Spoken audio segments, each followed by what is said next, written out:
Hello and welcome aboard to this episode of the We Are Reading One Piece podcast. This is a podcast dedicated to following the entire story of One Piece from beginning to end, as we focus on one volume each episode. We keep the discussion spoiler-free for new fans of the series, so this is the perfect place to follow along, whether you're new to the series or just want to revisit the world of One Piece with us. This week we will be covering Volume 16, Carrying on His Will, which covers chapters 137 through 145. My name is Joel, and I'll be your host. And joining me today, we have Sean. Hey, this is Sean. Glad to be back. And we have Evan. Hello, thanks for tuning in. Glad to have Sean back. So we'll get Sean's updated rankings towards the end of the episode. So for right now, we're just going to move right along. We're going to get a quick recap of the last volume. Sanji was able to get his hands on an eternal log post to Alabasta that was meant for Mr. 3. The Straw Hats now had a way off of Little Garden, but still had to get past the massive Island Eater sea monster. Dory and Broggy used their might to take out the sea monster, clearing a path for the Straw Hats. Captain Smoker had intercepted a transmission from Mr. Zero and was able to pick up a lead that the Straw Hats might be heading to Alabasta. Back at sea, Nami came down with a serious fever. With Nami unable to navigate, the crew decided they needed to find a doctor as soon as possible. Along the way, the crew ran into the 10 tyrant pirates led by Wapol, the former king of the Drum Kingdom. After a brief battle, Luffy was able to send Wapol flying. The first island the Straw Hats could find was Drum Island. They meet the leader named Dalton, who agrees to help them, but he explains the island only has one doctor. The catch is, the doctor is a witch who only comes down from the top of the mountain sporadically. Determined to get treatment for Nami, Luffy begins carrying her up the mountain with Sanji's help. Wapol returns to Drum Island, seeking revenge on Luffy to take back his kingdom. As Luffy and Sanji try to get Nami to the top of the mountain safely, they encounter the fierce Loppins, who begin to cause an avalanche. Sounds like a good place to start here. Chapter 137, Avalanche. After missing their turn to Gyasta, Vivi and Usopp got stuck going up the mountain as they begin to hear a rumble. At Bighorn, the villagers begin to panic as an avalanche starts making its way to them. Luffy and Sanji now find themselves running down the mountain to avoid being swept away by the massive avalanche. They find a tree on top of a ledge and try to get above the avalanche, but it was no good and the tree got swept away as well. Luffy is able to grab a hold of the tree, so they ride on top of it to ride down the avalanche. Looks like the Loppins had the same idea as they surf down the snow on the mountain on some logs to continue attacking them. Up ahead, they see a rock that they can't avoid. Sanji sacrifices himself to save Nami by pushing Luffy off, giving him a chance to grab onto something. As Sanji is swept away, Luffy tries to grab his hand, but only manages to pull back his glove. As the village is about to be buried, Wapol and his men jump onto Robson to save themselves as they abandon the villagers. Usopp and Vivi find themselves running down the mountain to avoid the avalanche too. Luffy puts Nami down and dives into the snow after Sanji. As the avalanche settles, Wapol is able to eat his way out of the snow to the now buried village. Wapol suspects the Straw Hats were responsible for causing the avalanche, since they were going up the mountain. He decides to go after them. Back over on the mountain, the baby Loppin tries to pull its parent out from being buried under the snow.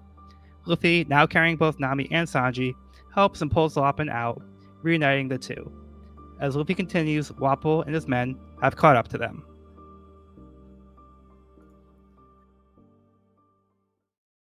All right, so we're getting a pretty pretty crazy start to this volume.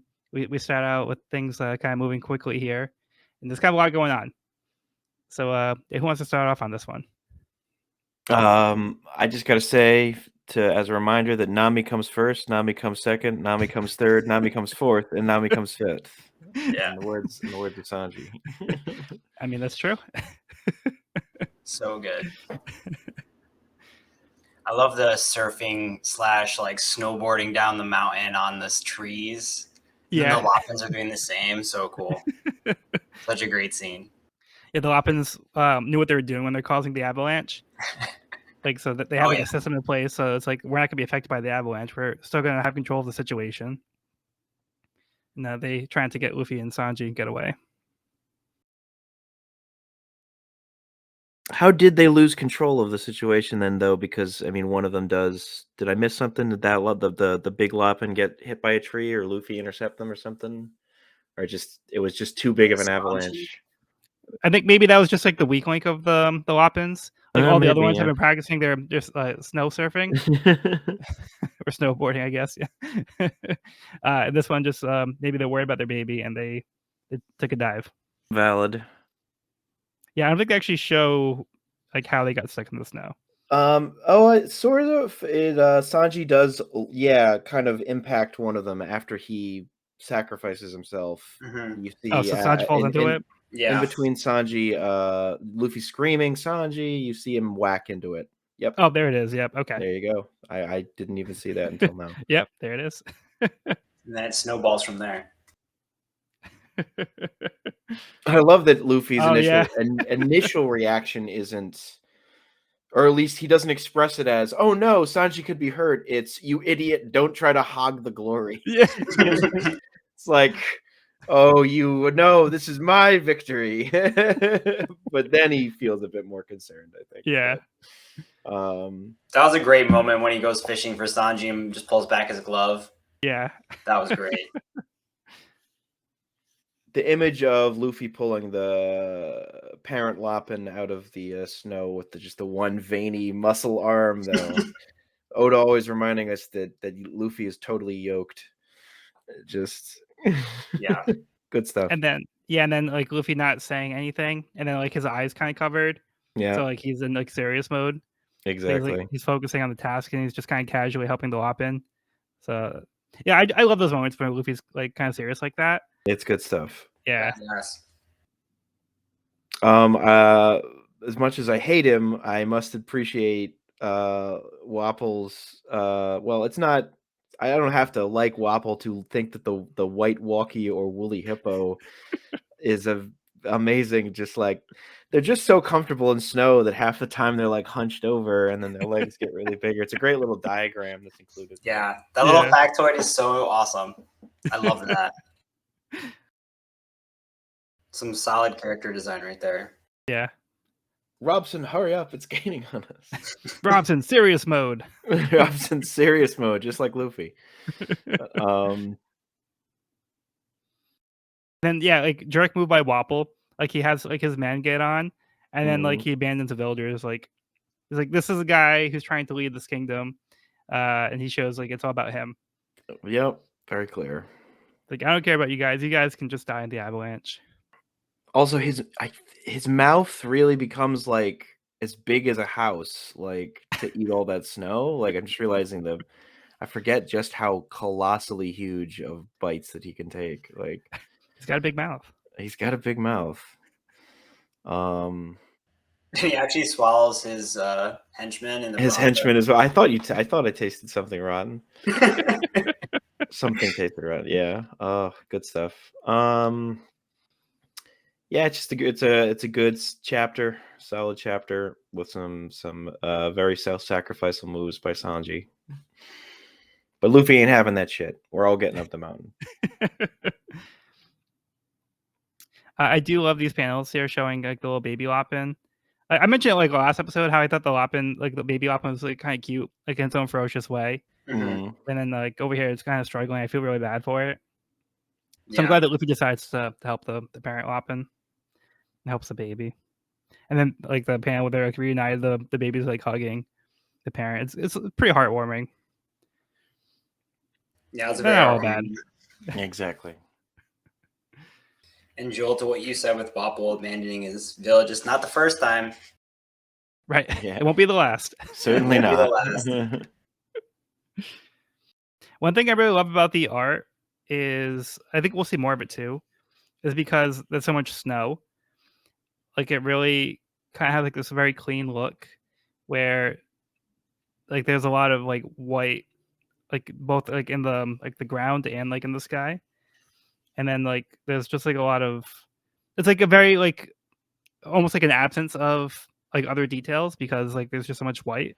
Mhm. Which I think is pretty fitting, but it's also very different from what we've seen in the series so far. So I kind of like that we're getting like a different environment to kind of switch things up. It's not all just like at the sea. We've been like at the ocean a lot. But yeah, so this is like a different kind of location than we've seen so far.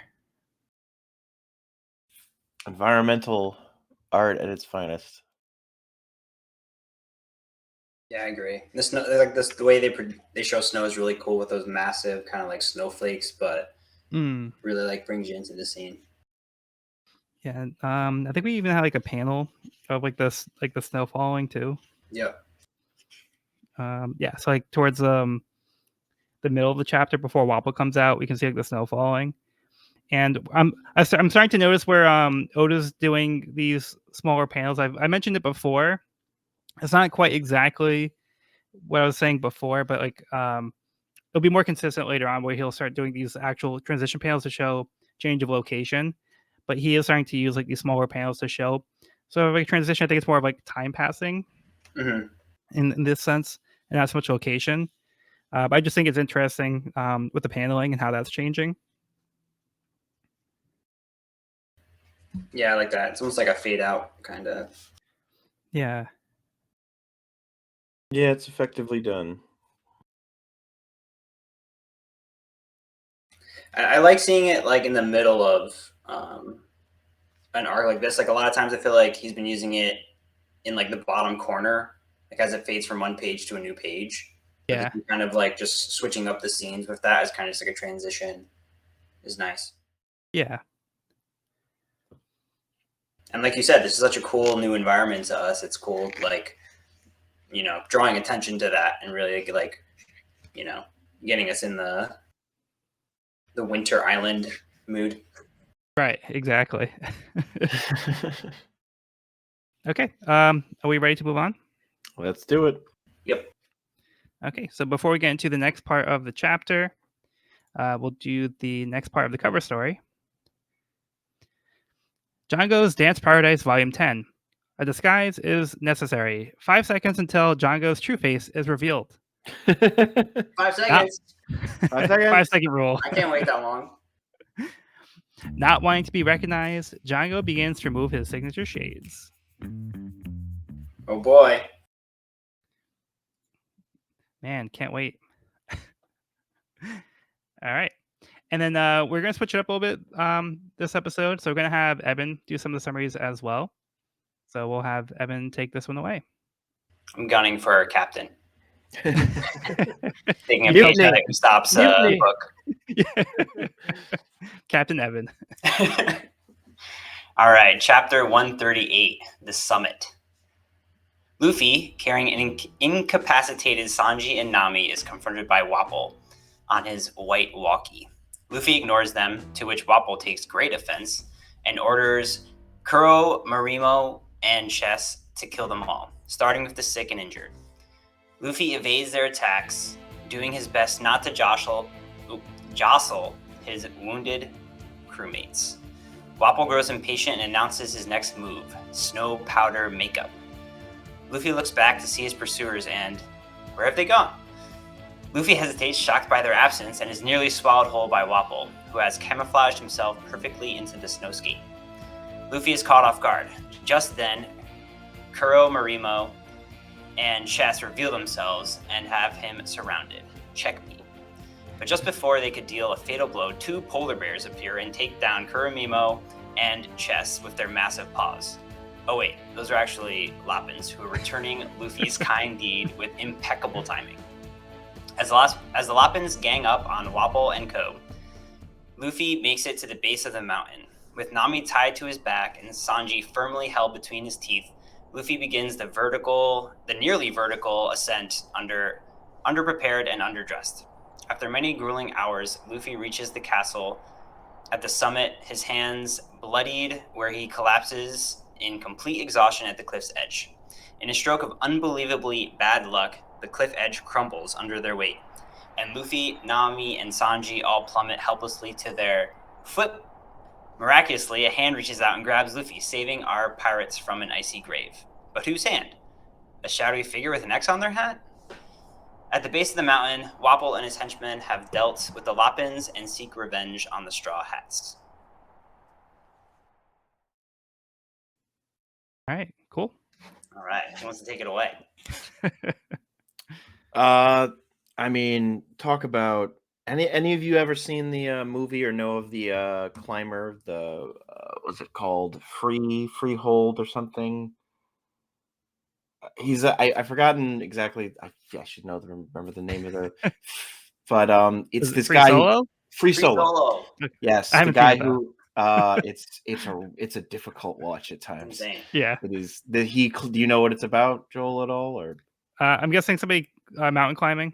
mountain climbing, no harness, no safety net. It's just him, his hands, maybe some climbing gloves. I don't even think that. I think it's just barehanded. He falls, he dies. End of story. Yeah.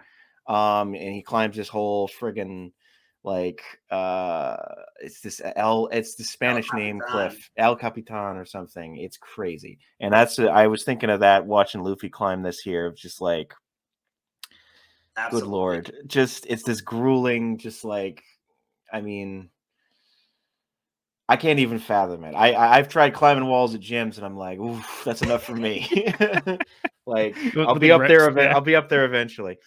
And it's as well depicted in terms of just the sheer tenacity that Luffy requires. And I didn't have to carry two other people, and neither did Alex Honnold. So that's a Somebody whole in his separate- teeth. Yeah. with like a jacket in his teeth. And I love Luffy thinking quickly, not reaching one of his hands down to catch Sanji, but reaching his head down and Yeah. grabbing it with the teeth. Just the way he does that is so comically great. It's a great moment. Yeah. It is great. But it's all, I would argue, worth it for one of the most glorious environmental shots in the whole series of the castle, and that huge page of the layout is just absolutely, that is picturesque. Absolutely, just like, that is straight out of a fan. Like, you could put that in a fantasy manga, and I'd be like, oh, I'm reading Berserk or something. Like, it's just absolutely gorgeous work there. And it really, and like, even Luffy's got to be like, that's a pretty castle. That's pretty Yeah. great. Right before he just conks out. Yeah, Evan, what did you think of this chapter? Yeah, I totally agree with what Sean's saying. It's such an epic climb for Luffy. There's a 3 hours later panel. I keep forgetting, like, it's like even longer than insane how long he's climbing. And his like hands are bloodied. And yeah, Sanji has a near-death experience that he'll never know about. And yeah, it was a pretty epic climb. I also really love the Loppins hopping in and repaying Luffy for his kind deed at the end of the last chapter. Yeah, great payoff there. Kind of buying them some time. That was great. Also, the fight scene with Wapol and his powers, like being able to camouflage himself into the snow. Yeah, I love that panel with like Wapol coming out like that. Yeah, the mouth just appearing. And then Luffy doesn't expect it. He's not even looking that way, and then Wapol comes out from out of nowhere. So cool. And then the whole time, Luffy can't fight back. He thinks back to what Sanji said about how like any blow will be enough to like kill Nami. So he doesn't want Nami to die. So he's taking it very seriously, and he's still at a disadvantage because he can't fight back. So he's just doing a lot of dodging here. And to my point, like earlier, again, like I feel like Oda's really experimenting with different panel layouts here. Like once the Loppins come in and hold off Wapol and his men, we see like the transition, and like Luffy is very determined. He keeps saying like doctor, like to kind of like keep himself going and stay motivated. That's good And stuff. he's like, he gets to the bottom of the mountain. He's like, I can't even see the top. He's like, all right, well, I guess we're doing this. And like, just like the look of like pure determination on his face. Yeah, and then like his hands like start bleeding from like the rocks and from slipping.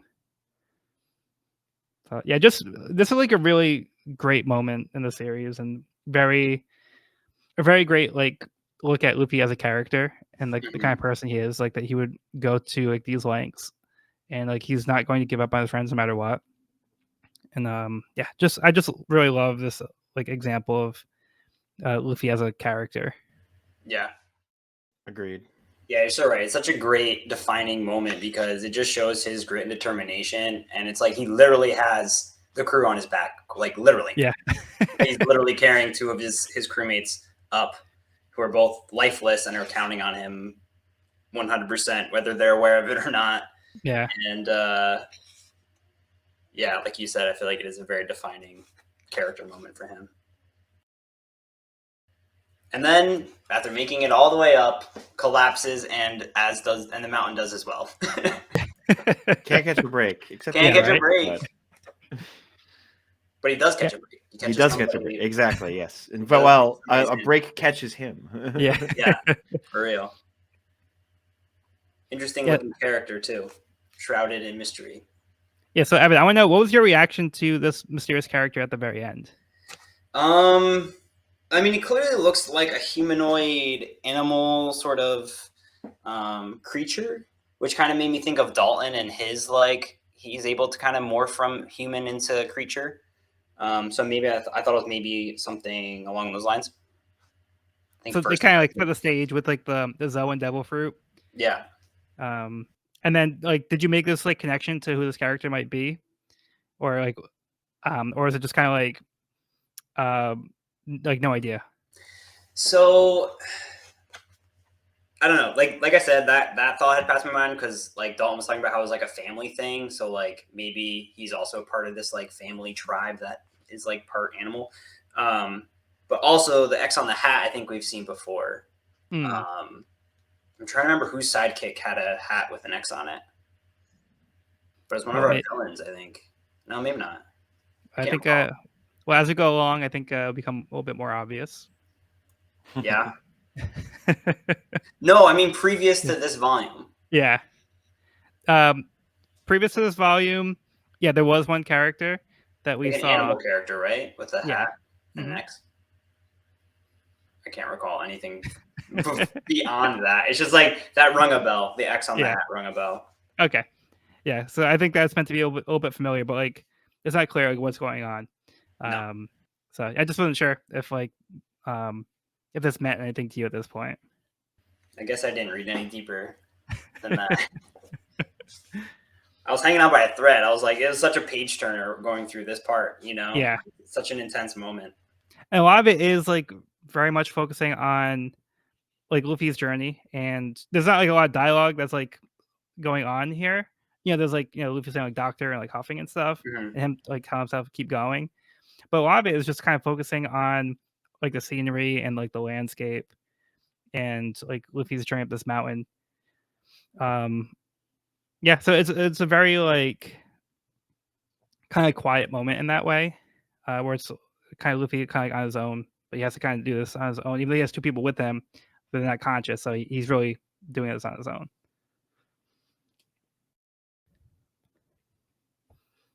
All right. Any other thoughts before we move on?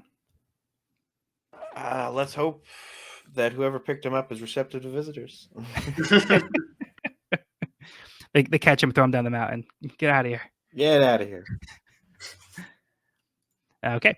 Let's get Django's Dance Paradise Volume 11, Eyes with Heart. Whoa. I guess Django's heart-shaped glasses weren't just for style. Okay, something happened there. Whoa. Eyebrows, too. Even the eyebrows go with the eyes, yeah. Yeah. That is something. Yeah, wasn't expecting that one, right? I was not expecting that. I was not expecting that. I guess I actually should forgot have, that but was I a did thing, not. Yeah. Yeah, so Django literally has like heart-shaped eyes, which makes his sunglasses make a lot more sense now. So I just that's such a wacky like little detail.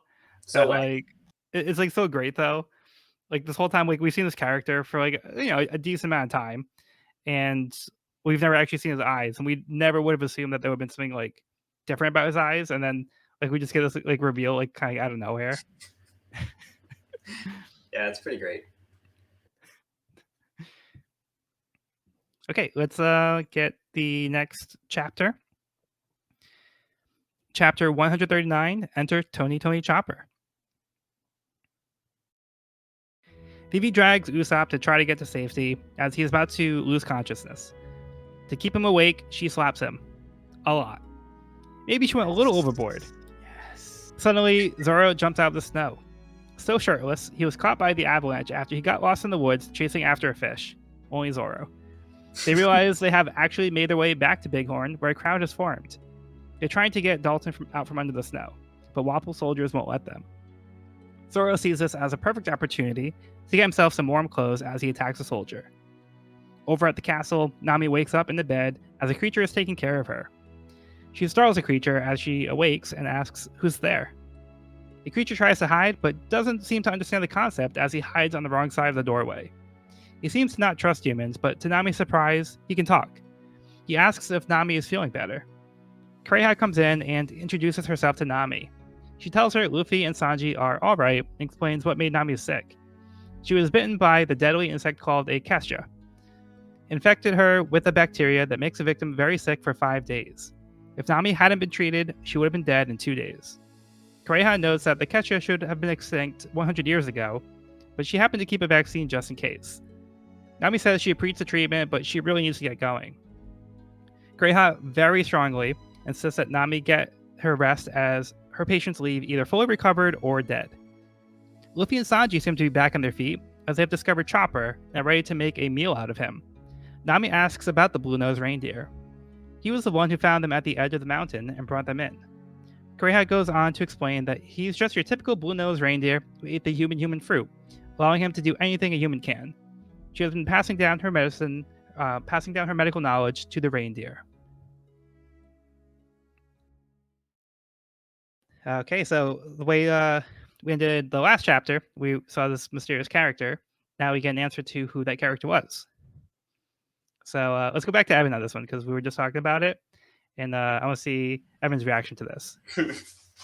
Well, it's not quite who you'd expect because this character, at first, does not appear to be the same as the character who saved Luffy, Nami, and Sanji at the end of the last chapter. Right. Because he's kind of little, spherical in shape. Not like the big built human that caught Luffy and Co. before. Yeah. But you kind of see a bunch of different shapes to Chopper in this chapter, which is kind of fun. At the end, he kind of hulks out and beats up Luffy and Sanji at the very end, and then runs off in his squat little form again.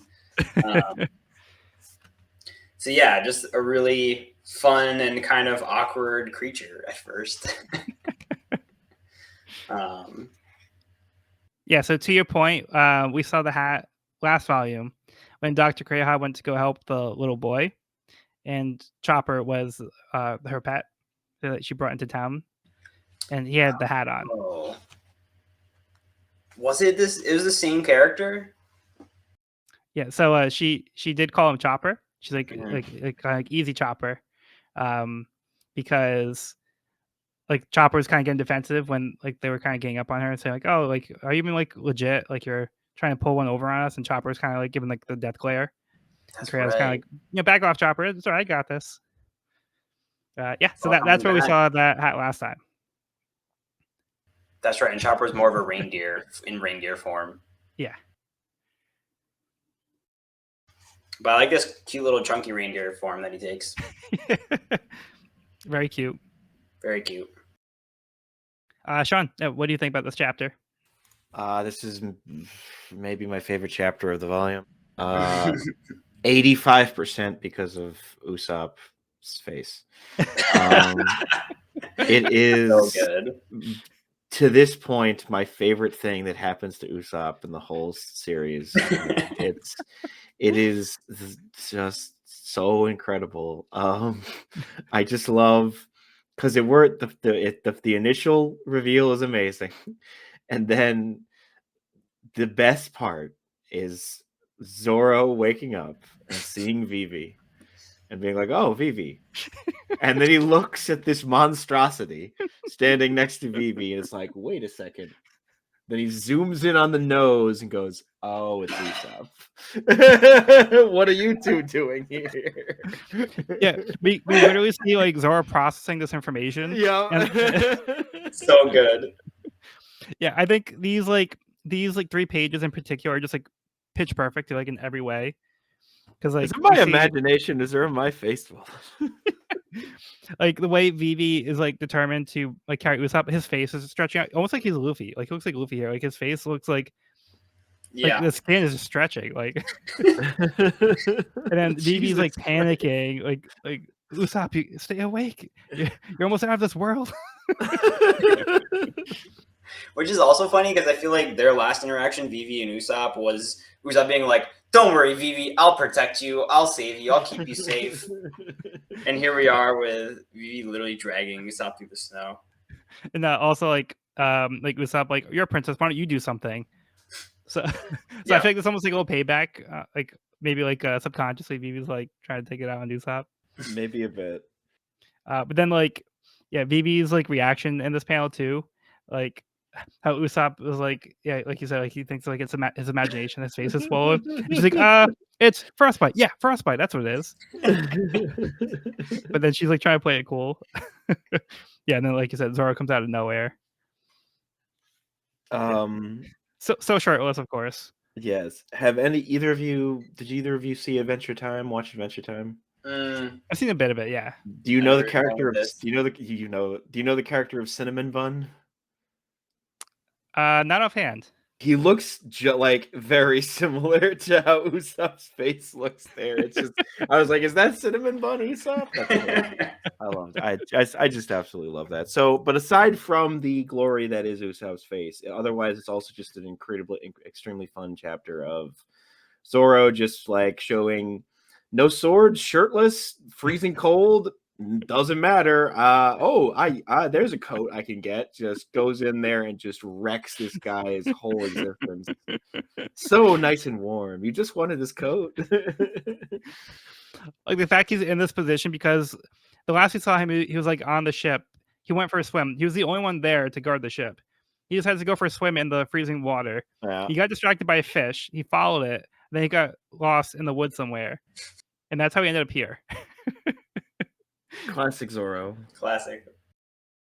We get some other great shots of the castle, including the interiors. It's a lot. Do we see the instance where Nami is bitten by this fly in Little Garden?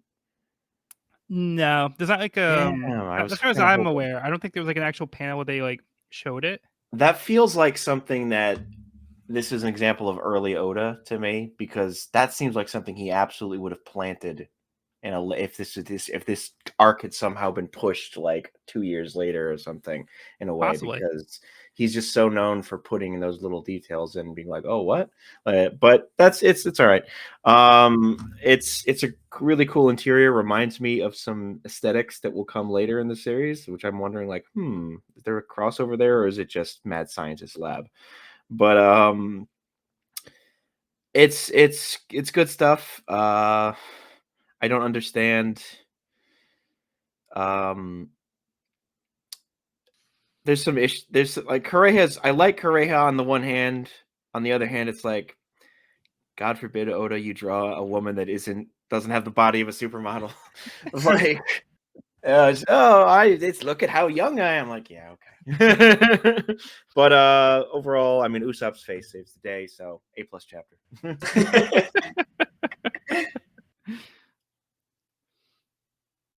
Evan, how about some more thoughts from you? To what Sean was just saying with the interior shots, I agree. Like the interior shots of this castle are so cool, and the like Mad Scientist Lab, it looks like there's like just a straight up torture table in there, which we see multiple times. Like very torturous looking tools there. Like this chair has like spikes on the back. It's got straps, saws, spikes, knives, mallets, claws. Like, I can't imagine that being used for anything other than torture. I also like that moment when Kureha was like, you weren't like running around in some prehistoric world like topless, were you? Well, and then actually, Nami's like, yeah, I was. I was. Yeah, like last week, a couple days ago.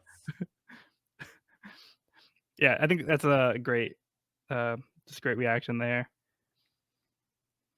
And then the way that Kreha just like viciously like pins Nami down, like when Nami's like, "No, I got to get going," because she's like worried about Alabasta, like she's not worried about herself right now. And but like Kreha's like very insistent that like she needs to heal up and get better. She almost died. Like she was 2 days away from dying. Right. If she didn't get treated, like that would have been it. That would have been the end of One Piece. Ding dong. But yeah, like Kreha's bedside manner, like she's not like the most like delicate, but I think she's effective. Yeah, I feel like the Hippocratic Oath does not exactly exist in the One Piece universe. It's like, I will murder you. Like, okay, that's what happened to do no harm. Okay, well, Yeah, when you look around the rest of the castle, like we're talking about, I don't think you want to test that one. You know. nope. And how about Luffy and Sanji's reaction to Chopper? I expected from Sanji to just be like, new source of food. Okay, yep. If Luffy sees something, he wants to eat it. I guess so. They have not made the connection yet. They see a little plump reindeer running around. We do get some personality from Chopper here. So up until this point, we didn't know that Chopper could even talk. So now we know that Chopper has the human fruit. So Chopper has the capability of being like a human. He can talk. He walks upright on 2 legs now. And but his reaction to Nami, like he's shy, so he like tries to hide, but he hides on the wrong side of the doorway. Yeah. So like I feel like that's an interesting like trait. And then now has to point out that he's hiding wrong. So then like Nami tries to get more information, like what are you? She's like curious about him, and he's kind of like get lost, human. By the way, is your fever better? So he has like this kind of like dichotomy of where he's like, on one hand he's like, I don't trust humans, and on the other hand he's trying to be like a doctor and trying to like take care of Nami. So he's kind of like at odds with himself. Yeah, he's like personable and caring, but also incredibly socially awkward. Yeah. Yeah, I think that's a good way to put it. Because he has like no social skills. Right. Negative social. Negative social skills. Yeah, because he's basically like up here with Kreha, like by themselves, like all the time. So he doesn't really talk to other people. One thing I wanted to note here, it's not a big deal, but I noticed that there was like an inconsistency with the name of the bug that they said. Because 2 times they say it's a Kestia, then one time Kreha calls it a Kestua. Hmm. So I think it was just a typo. I would assume a typo, yeah. I didn't catch that. Well, yeah. We get an exact amount of how tall Drum Rock is, 15,000 feet. Wow. Let me do a quick look here. It's nice seeing Nami like in a lucid state. Yeah, Nami's finally conscious again. She doesn't know what just happened, and like she was like getting like whipped around and everything. Luffy's doing like flips and climb up this mountain and everything. Okay, it's a fair bit higher than El Capitan. So credit to Luffy. It's about 12,000 feet higher than El Capitan. But, okay, yeah. I was like, hey, maybe it's some real. No, no. Luffy's just a goddamn god. Whatever. Just okay. And we see like on that note too, how Luffy and Sanji like are already like up and about. Like I think they said like that Sanji had like some like broken ribs and like a broken spine or something. Yeah. Oh yeah, 6 broken ribs and a cracked spine. And then 2 seconds later, he's running around chasing Chopper. I guess broken bones don't mean anything in the world of One Piece.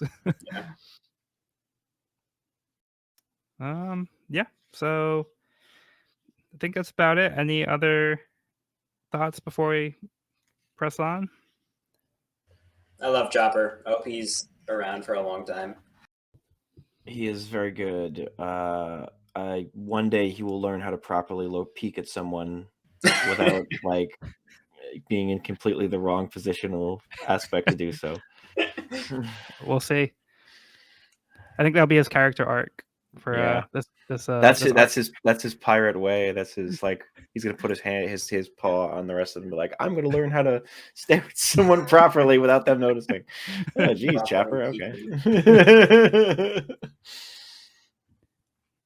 All right, let's get Evan's summary of the next chapter. Yeah, no cover story.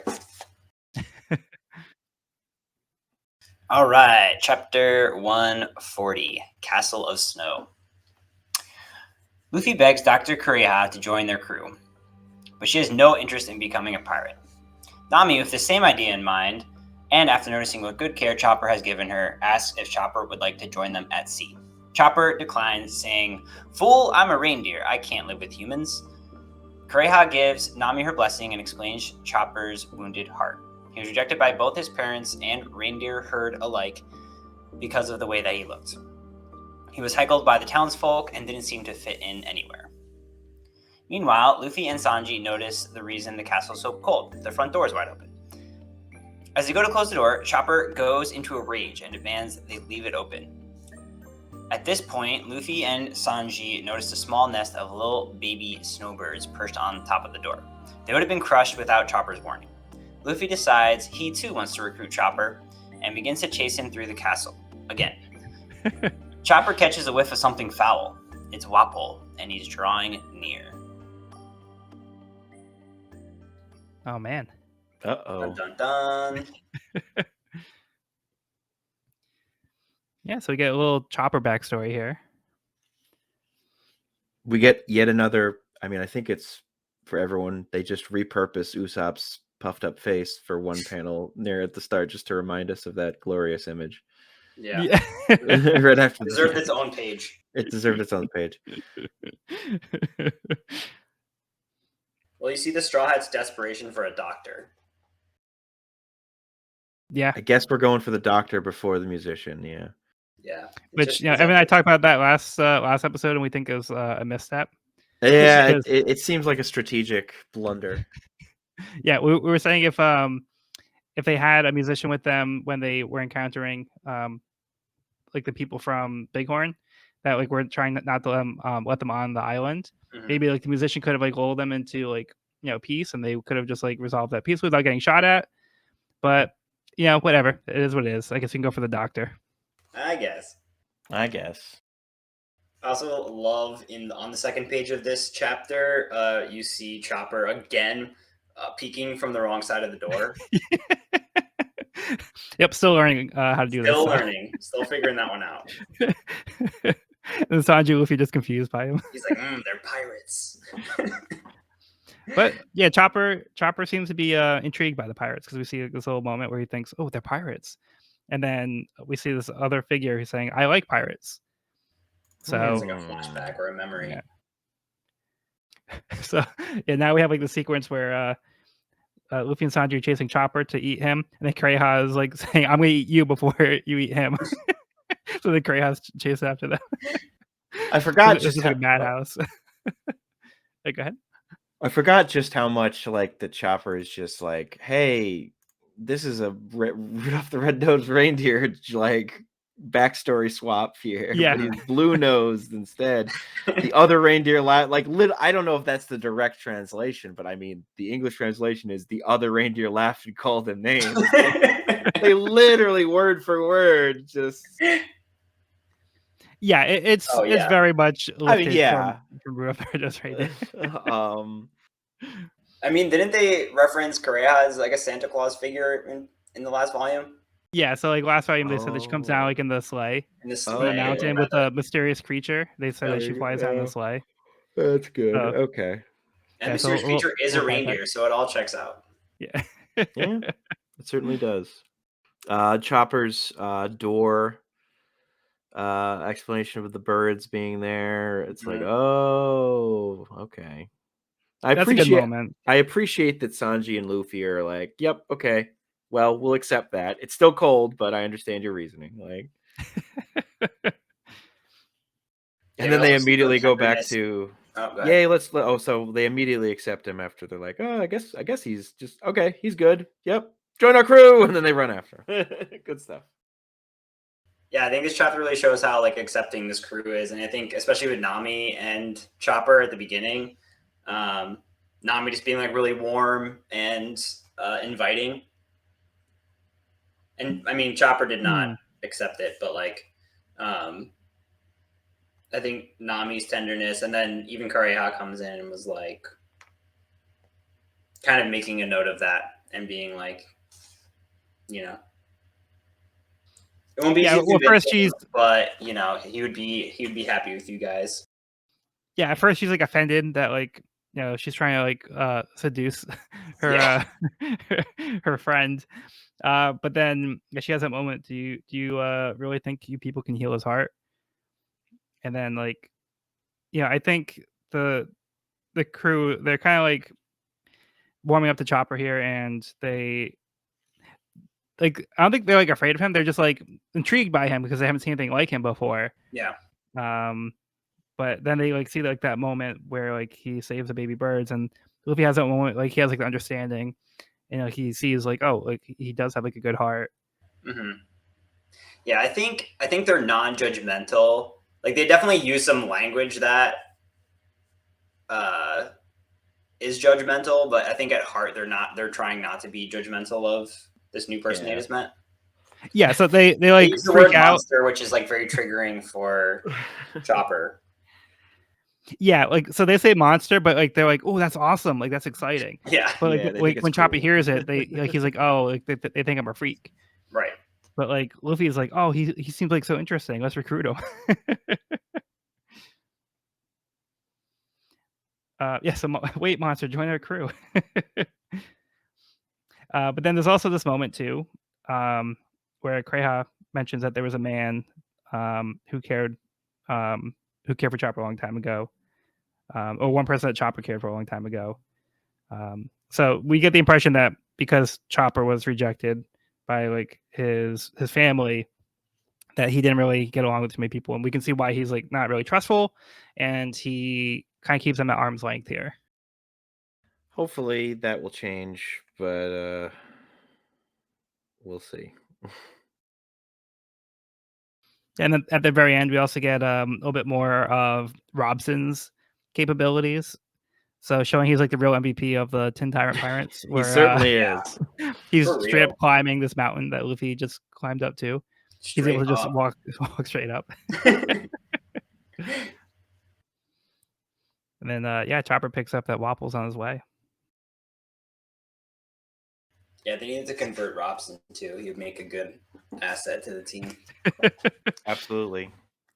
They can't. Unfortunately, the going merry only sails on the water. If we can get a land type assistance, that would be great. Movement assistance. Maybe something to keep Zoro from They're getting all the lost. rage. Yeah. All right. Ready to move on to the next part of the cover story? Let's do it. Okay. Django's Dance Paradise Volume 12. Django discovered in disguise as a dance at the dance contest. Having ditched his outfit and putting on new sunglasses, Django notices a dance contest. He just can't resist. I love how he's like wanted here, and he just swaps out his glasses, and he's like, "Yep, I'm good. Yeah. They'll never notice." Yeah, exactly. And then it looks like he maybe like painted or put makeup on his chin, so you can't see like the stripes anymore. Yep. As if like the chin wasn't distinct. It's a pretty weak disguise. All right, moving on. Chapter 141, Quack Doctor. Zoro managed to defeat all of Wapple's soldiers, now allowing the villagers access to dig Dalton out of the snow. They find him, but his heart has stopped beating. Over in the castle, Chopper rushes to warn Kreha that Wapple has returned. Wapple arrives at the entrance to reclaim his throne. They notice a pirate flag is now flying at the top of the spire instead of the flag of the Drum Kingdom. Kreha meets them and tells them that she burned the flag, converting the castle into a mausoleum for a hero look. Wapol laughs, but Chopper is not amused. Luffy sees Wapol and runs over to begin attacking him with a gum gum bullet. 6 years ago, some of the villagers are complaining to some officers about a man named Heroic, who took their money and burned their burned their house. Dr. Heroic makes his way through the village, but coughs up some blood. He finds a family in need as he comes down their chimney, offering medical attention to the sick man in bed. They insist they don't need help, they'll just get treatment from the 20 doctors, but Heroic insists. His treatment is less than effective as he makes his getaway from the officers trying to stop him. He happens across Dr. Kreha on the bridge. She insults him for not being a real doctor, as he has caused more harm than good. He fights back, saying she is only in it for the money. He says he'll never be caught in the doctor hunt, determined to be the one to heal this country. On his way back to his home in the mountains, he comes across an injured creature that has been shot. As he tries to help, the creature notices he has a gun and is afraid he can't trust his human either. The creature punches Heroic and begins to leave. Not willing to let the creature go untreated, Heroic takes off all his clothes to gain the creature's trust that he won't hurt him. He takes the creature back to his home and treats his wounds. The creature wakes up as the doctor sleeps. He cries tears of gratitude as he eats the bread that was left out for him.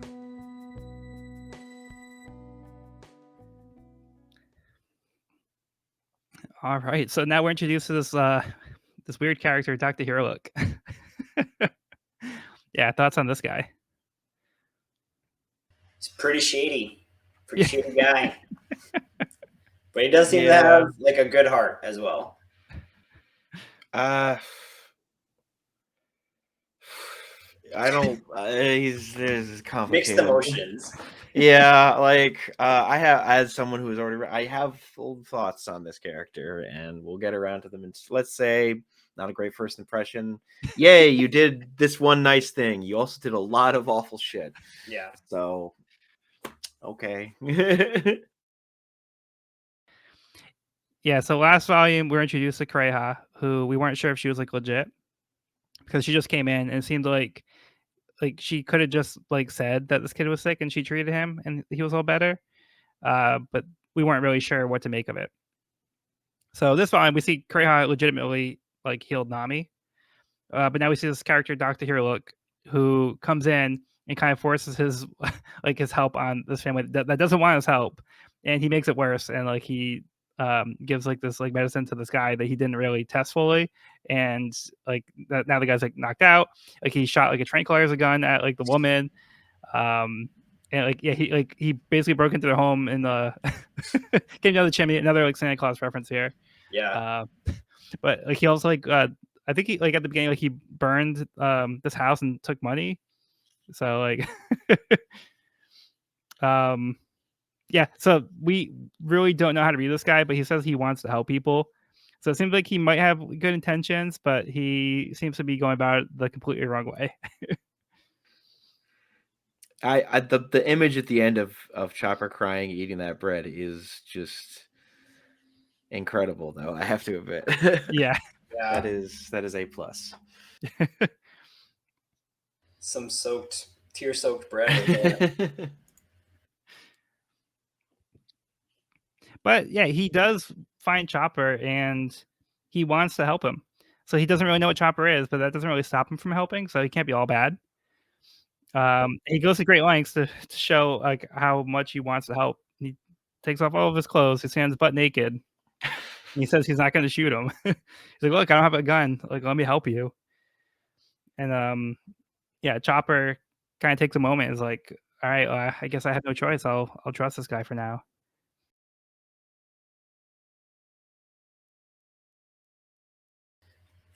Yeah, Chopper takes so many different forms. I'm realizing, like looking back. Yeah. I feel like it kind of happens naturally, but when you look back at it, like even in this chapter alone, like Chopper takes on so many different forms. There's like his little cute form, and then there's a reindeer form, and then there's like a juiced out form, and then there's like the in between jacked and human form, and yeah. So like yeah, I think we've seen like 3 forms. Yeah, so like we have like his full on reindeer form, and then we have like the human form where he looks like the abominable snowman, and then I think something in between is like where he's like the small form. So kind of like Dalton, we saw that Dalton had 3 different forms. Right. Chopper seems to be having 3 different forms here too. Yeah, I think that's really cool. This little tidbit too, where Hero says that the Doctor Hunt will never catch me. Mark my words. I wonder what that's So, about. Yeah, so I think that's like a little line that's important to note. Kind of like the condition of the country right now, and I think part of why Hero feels so inclined to help people and be a doctor, because it seems like there's something going on here where doctors are being hunted. Yeah. Oh, we get an instance. I see. It's been a long time since I've read these chapters. Of I've turned your castle into a mausoleum for Hero Look, which explains why that the interior decorating style is so the way it is. So that's okay. That's cool. I was like, it didn't seem to fit Wapple's style. So yeah, okay, I see. Where Yeah, he's going with that. exactly. Yeah, Whatever Cray I did some thought- redecorating. Yeah, certainly. And we see the pirate flag with the jolly. Yeah, it's a nice Yeah. touch. And an incredible shot of Luffy about to just completely shatter Waffle's eyeballs. Like, So just good. good stuff. Yeah, we don't get the full resolution of the attack here. He's like mid-attack before we cut to this flashback. But he starts the Gum Gum Bullet. Yeah. So that's it's a nice nice little touch here. Man, it's just a tease. And we also get teased with Zoros right at the very beginning, so we don't get to see that battle. We just see the aftermath. I was like, damn, Yeah. I would have liked to have watched that go down. Just see like the bodies on the ground. Yeah, it's just like dropping multiple Let the bodies hit the floor. Let the bodies hit the floor. Yeah, and Zoro's like, "What? It's over?" Like he was expecting more. He didn't really have too much trouble with them. But like the villagers all seem to be impressed by Zoro, and Vivi as well. And they do find Dalton's body, which is pretty rough here. Yeah. Because last volume he got shot by 3 arrows trying to save some people. 3 large arrows. Like Yeah, they're massive. Yeah. Yeah, not looking good. Yeah. I think I'm remembering. So there's a screenshot in the anime. I believe in Hero Look is naked. His coat is still hanging off him in a certain way. That's what I remember seeing a screenshot instead of a snowflake in a certain position. It's some of his clothes landed somewhere, and maybe that was an edited screenshot. I'd have to check. But... Yeah, I'll let you take point on that research. Yep, that sure is exactly what happens. Wow, that's amazing. Okay, because like in the animation, like I feel like it's harder to have like one static piece of snow like covering it. So they went for something different, and the implications of it are, well, it makes me respect Hero Look a bit more. Okay, that's all I wanted to say. I'm sorry about that. I want to know how 4Kids did this scene. I feel like they probably just skipped this entire arc. Who knows? All right. You guys ready to move on? Move on. Sounds good. Okay. So we're going to Django's Dance Paradise Volume 13, an unexpected appearance in the dance contest. Django has entered into the dance contest. Good luck to all the other competitors, man. Yeah, my money's on Django. My money's on Django. I mean, right from the get-go, he's bringing out like all of his moves here. So Yeah, they're in trouble. Funky style. All right. Let's get Evan's summary for the next chapter. Chapter 142, Skull and Cherry Blossoms. Dr. Hirlook explains how he came up with Tony Chopper's name. You're a Tonakai, a reindeer, and you've got fine antlers. Look like you could chop down trees. Chopper seems quite happy with the given name. Elsewhere, Dalton is having serious second thoughts about how Wapol is running the country. Kuro Marimo and Chess assure him ruling with an iron fist is the only way to do it. Dalton remembers a time when he accompanied Wapol to a council meeting regarding a dangerous revolutionary named Dragon. Wapol belittles the threat and angers the council. He departs in a foul mood and takes his anger out on an innocent little girl, who turns out to be Princess Vivi. Igaram steps in to defend the princess, but she talks him down and handles the situation with class, impressing Dalton as she selflessly put the welfare of her country before her own. Dr. Hirlook tells Chopper a story of a great robber who suffered an incurable heart disease, and just as he was about to lose hope, he came across a mountain covered in beautiful cherry blossoms. Miraculously, this experience seemed to heal the robber. Anyways, the point of this oddly specific story is there's no such thing as an incurable disease. Hirlook shows Chopper the skull and crossbones and cherry blossoms on the flag and tells him it's the symbol of faith.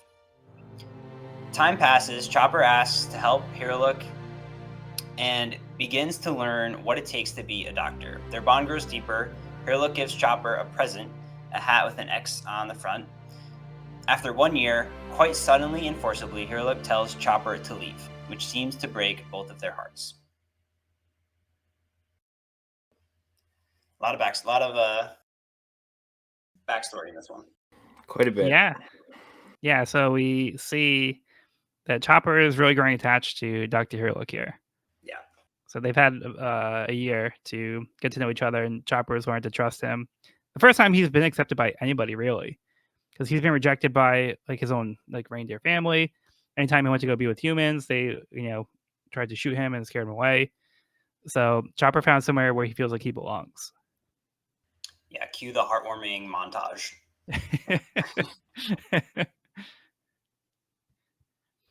I liked the little mention of Dragon at the beginning in the council meeting. Yeah. So call back to this character that we met back in Logtown. Very briefly. We didn't know who he was or what his deal was. So we get a reveal that he is part of the revolutionary. He's like a revolutionary named Dragon, and he has dangerous ideas, and the government is after him for some reason, probably because he's a revolutionary. Still not a whole lot, just that he's scary and dangerous. Yeah, cool tattoos. I also want to point out here that they are meeting here in the Holy Land of Mary Joie. So this is where they are holding this meeting of the kingdoms that are part of the world government. Mm-hmm. So we know here that Alabasta and Drum Kingdom were invited to this meeting. So we actually see a Cobra Nefertari for the first time here. So that's actually Vivi's dad, King Cobra. Ruler of Alabasta. He doesn't seem to be getting along with Wapol, though. No. Certainly not, especially after Wapol just completely While picking strikes his her in the nose. face. That too. Yeah. Yeah, so Igaram's the one to comfort Vivi here, so I'm not entirely sure where Yeah. Cobra is. But This must have been outside the chamber. Yeah, they're not at Yeah. the table still. This is later. So Cobra Right. never saw it. Wapol and- probably left early. Yeah. But like what a despicable character! Like just slapping this child. He's This, he is truly a scumbag. and like even Dalton's like calling out like Wapol, like dude, are you serious right now? There's no precursor for it too. There's nothing leading up to it. It was just the pure like taking out his anger on a small child. I think it's because he was getting into like a heated argument with Cobra. Yeah, it's very. I think he can't. He doesn't feel. He does. Here's what I think is he's way too much of a chicken shit to strike Cobra at the table. So instead, he's going to outside the council chamber find his daughter and to like just the absolute lowest of the low. Like, Yeah. What a scumbag. He's like, oh, I could take a child. Yeah. Wow. Despicable. Big man. And then we get this great moment from Vivi where she keeps face. She understands it's like how important it is to not try to start an incident between these countries. And she's like, "Oh, I'm sorry, I bumped into you." This moment where she's being like the bigger person here, even though she's like a small child. She's actually the bigger person in character. And then Dalton's impressed by this girl, and then it gets really sad because then, like a few moments later, like Vivi, like after trying to hold it in, like she lets it go. We could see that she's crying because she actually did get hurt, but she was holding it in the whole time to try to keep face. And this is very reminiscent of earlier when she got shot by like the people trying to not let the Straw Hats onto the land. She got shot, and she kept her cool, and she used that diplomacy at that time to not escalate the situation. So that ended up proving to be the right action then, and I think it's proving to be the right action here too. Where Vivi is trying to like kind of show like more what it means to be like a member of like the royal family, as opposed to like Wapple who's trying to use it to like his advantage to just kind of get away with whatever he wants. She shows her like mental maturity. Exactly. Yeah. And her view of the bigger picture. Like she gets the bigger picture. Exactly. There's a more of a worldview on things. And in her own way, it is the like first serious blow struck. Well, he gets angry at Cobra, but like Vivi just like not playing along with his bullshit makes him even more mad. I think he's just like, great. Well, I wanted you to cry and whine and cause a scene, and you're just like, whatever, dude. I'm not falling for your bullshit. Like, it's honestly it's amazing Dalton stuck with him as long as he did. So. Yeah. I think he has a sense of honor. Yeah, I think it's more about him than Wapple because he was serving Wapple's father. Yeah, so that's kind of like how it is. Like you kind of have to, serve like the lineage, and sometimes you got to take the the bad with the good. it's the whole Kingsguard from Game of Thrones thing of like, Right, I serve the exactly. throne, not the king, and necessarily at the moment I may not be happy with, but I got to stick with it. And it's like, how about you say screw tradition once you start seeing this guy doing the things he's doing? Like, I'm sorry, there's a limit to tradition and hereditary monarchies, but we're not going to go into a whole political discussion here. But Well, Dalton's getting ready to be the Kingslayer over here. Yeah, it sure seems like it. No, like Dalton's get to a point where he's like, enough is enough. But like we can see, like, I mean, this is like 6 years ago, but we see like these seeds being planted of like Dalton like having like this insecurity, and like he has like a conscience, but like he has like this sense of duty to the kingdom, but like he's also like he recognizes that Wapple is not a good person. He's kind of like holding out hope here, but like it's not really like working out. But again, I think he's trying to do the right thing. But yeah, I just think he can't stand by like much longer than this. And then we also get some more of Chopper's deal because like we talked about like in the last chapter, how he's like intrigued by Luffy being a pirate, and Heroic seems to have passed on that pirates are also like something good. So Heroic has that same concept that we seem to be seeing with like Luffy, and we've seen with like Shanks, where like the concept that like pirates can be good as well. So again, kind of getting their own warped like version of this reality. But yeah, like Hero kind of spreads that teaching to Chopper here too. Yeah, we got like a whisper of that earlier in that flashback. And now we see more of his influence on Chopper. Yeah. Full force.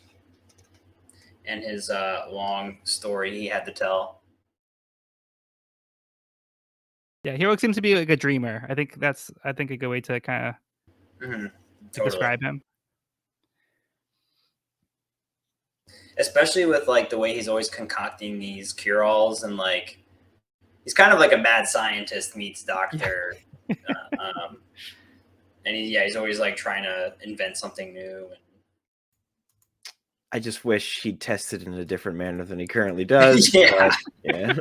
A little more maybe nice. figure some more or something out. But A yeah, little less trial and error. mostly error. Yeah, leaning on the error.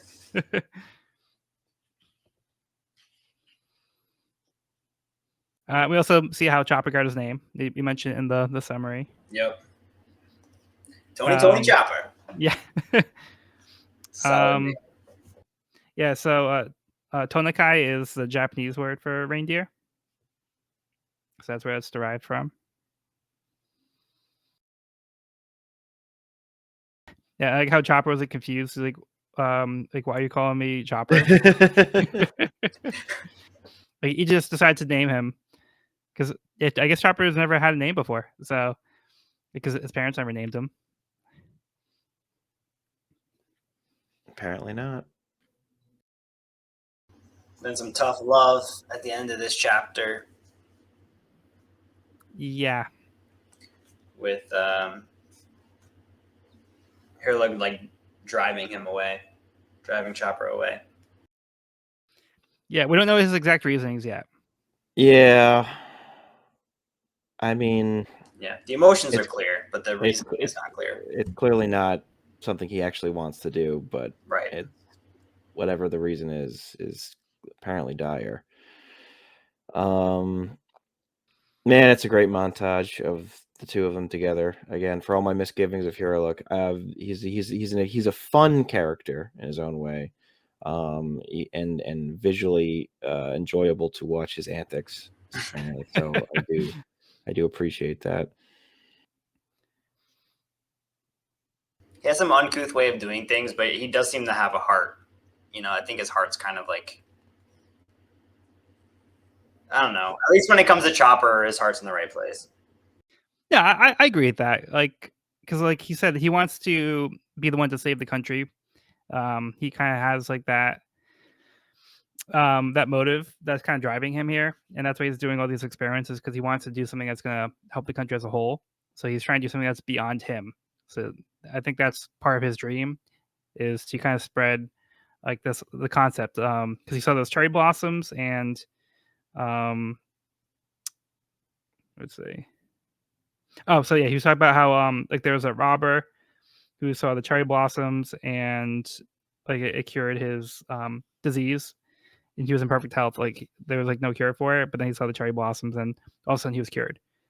So he heard this, and he wants to spread this concept, and he thinks that if he can recreate that experience for other people, then it'll cure any disease. So he kind of like indoctrinates Chopper into this kind of mindset as well. But then, yeah, pretty brutal at the end. Like Chopper's like begging not to like kick him out. He's like, "Please, like, what I do wrong? Like, I'll stay. I'll help you. I'll do anything you want." Like he somehow actively hurts himself to make his head bleed again. It's like, Yeah. okay, this is going to a whole new level of messed up. Yeah, it's sad It's sad. because he doesn't understand. Like he's like that's the only person that he's known, and now he's being rejected again. Yeah, and he's given no explanation, no closure. Okay. Any final thoughts before we move on? What's going on here, Hero? Look, what's the score? What's up? All right, let's get the next part of the cover story. Django's Dance Paradise, Volume 14, calculating the outcome of the dance contest. Django is making an impression as he competes against another dancer. Well, as we said, can't count him out yet. He's going for it. Yeah, he's got these apparently he's reached the 1960s island in the Grand Line. It's just complete with disco ball. But also the fashion is more like 80s, 90s too. So like, I don't know what's going on here. Disco never died in the One Piece universe. He's got some hypnotic hips. Very good. Some mesmerizing moves. Yeah. It's part of his charm. Okay, let's get the next chapter. Chapter 143, Clumsy. Recognizing that he's dying, Hero goes to Kureha to see if she has anything that could give him a little more time to complete his research. Kureha suggests that he go back to the land where he saw the cherry blossoms that saved his life when he was a notorious robber. Hero says he'll make cherry blossoms right here so no one will ever have to die of disease again. Kureha noticed Chopper eavesdropping but didn't say anything. Chopper takes off in a hurry to see if he can find a way to help the doctor. Hero explains that Chopper has been living with him for a year and is his only friend. He didn't want to die on Chopper, so he scared him off to spare him from the loss. Hero says that they are a lot alike and wants to show him one last thing before he dies. Kureha says that she has waited to buy him 3 more weeks, but he can't afford it. He demands he treats her, pointing an anesthesia pistol at her, but she disarms him and knocks him out in turn. She says that they're both alike, clumsy. Chopper gets a few bruises as he clumsily makes his way back to Heroic. He finds a book and does some research before heading out. Heroic returns and gets right to work on his research. Chopper makes his way to his former reindeer herd that rejected him for his blue nose. They attack him, but determined to save Heroic, he fights right back. Eventually, he comes across what he was looking for, the Amudaki mushroom. Chopper returns to Heroic 1 week later, beaten up, but with the mushroom in hand. He begs for Heroic to live and teach him how to be a doctor. He tells Chopper of course he can be a doctor. He has the most important qualification, a big heart. Meanwhile, Wapple plots the execution of Heroic, demanding Dalton to carry out his order.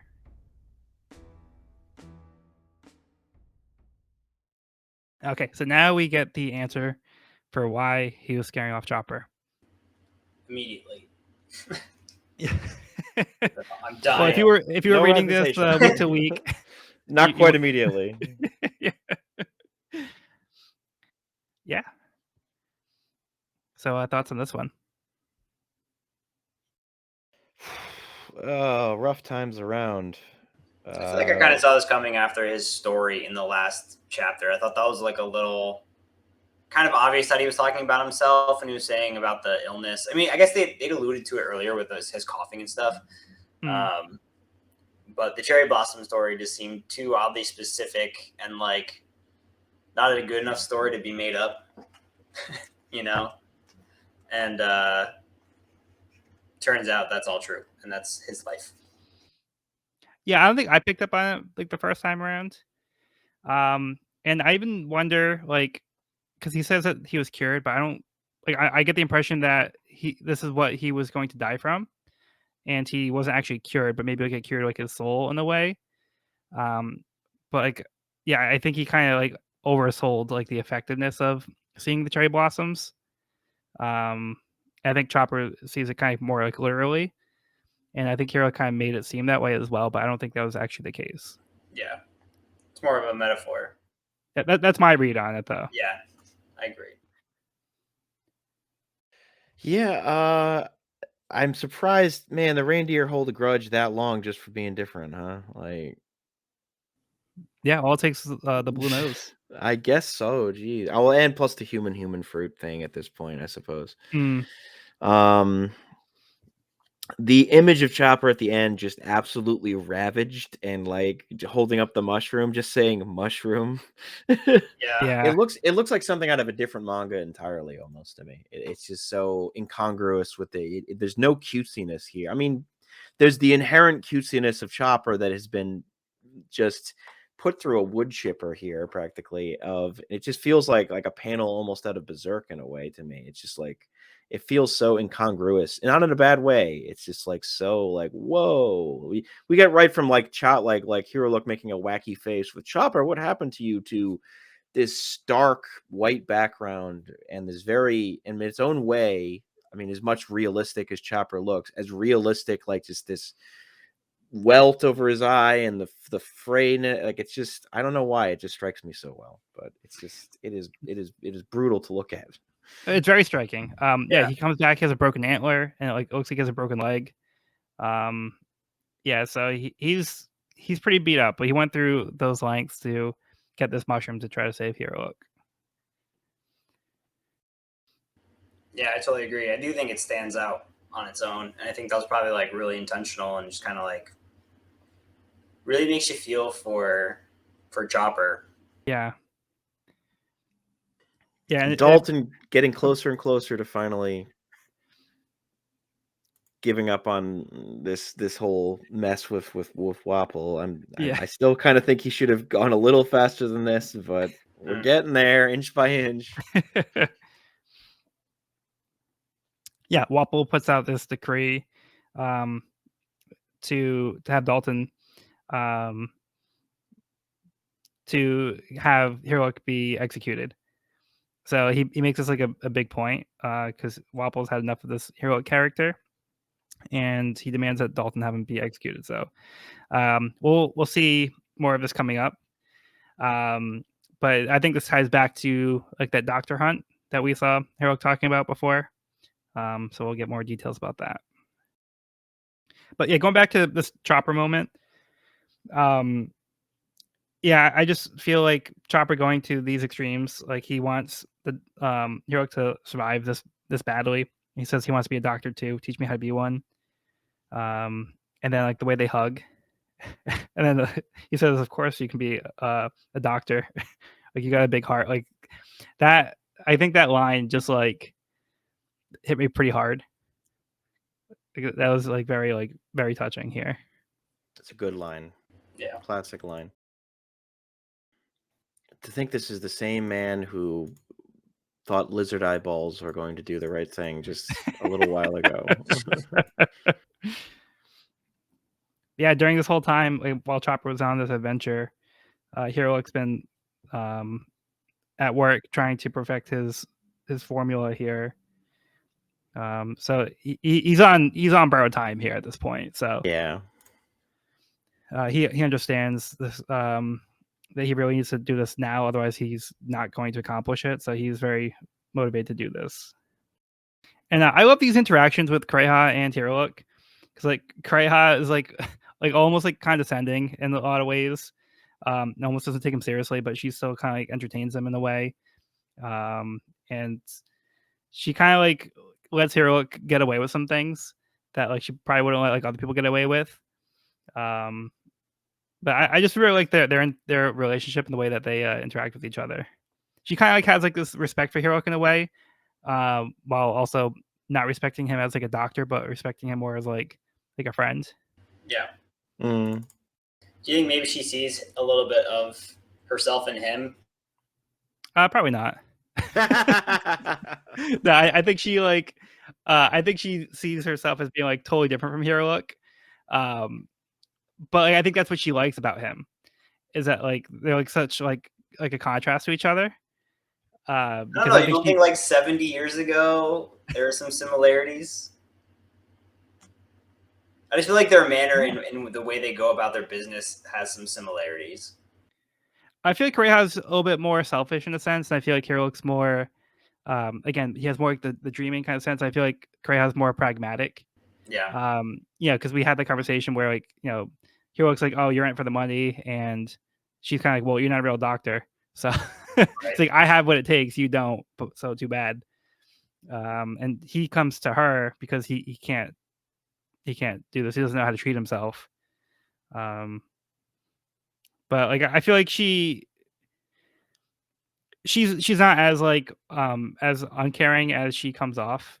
Mm-hmm. But I think she doesn't want people to kind of like take advantage of her in a way. Like she wants to be the one to kind of like the upper hand on other people. That's the impression I get. But I think she does recognize the similarities with Chopper and Heroic. Mm-hmm. Because I mean, Chopper was basically raised by Heroic, so a lot of Heroic's like feelings and opinions were passed down to Chopper, which I think is really important for Heroic's arc as a character here, because he wants to pass on these ideals as well. So they have like that kind of kindred spirit, and they have this bond. Right. And that's why Chopper is trying so desperately to try to help Heroic because they've really grown attached over this time period. Yeah, I think there's there's a mutual respect between Kureha and Hiruluk at some level, maybe buried beneath 16 levels of sarcasm and Yeah. like apathy, but I don't know if they've existed and they go about their way in a very different manner. Yeah, that's my take. Like, I feel like she would never come out like admit it that she has respect for him, but I think you can tell. Yeah. All right. Any other thoughts on this one? All right, mushroom Such a heartwarming- Samba.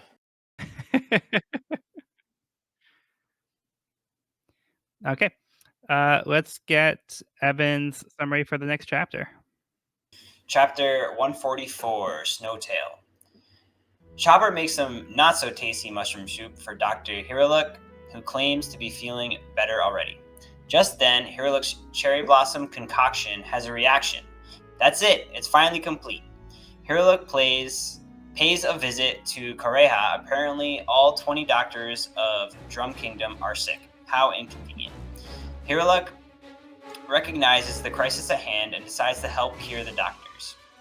Before leaving, he bestows his successful formula to Kureha and asks her to teach Chopper medicine so he can become a fine doctor, which she begrudgingly and in her own words of denial, accepts.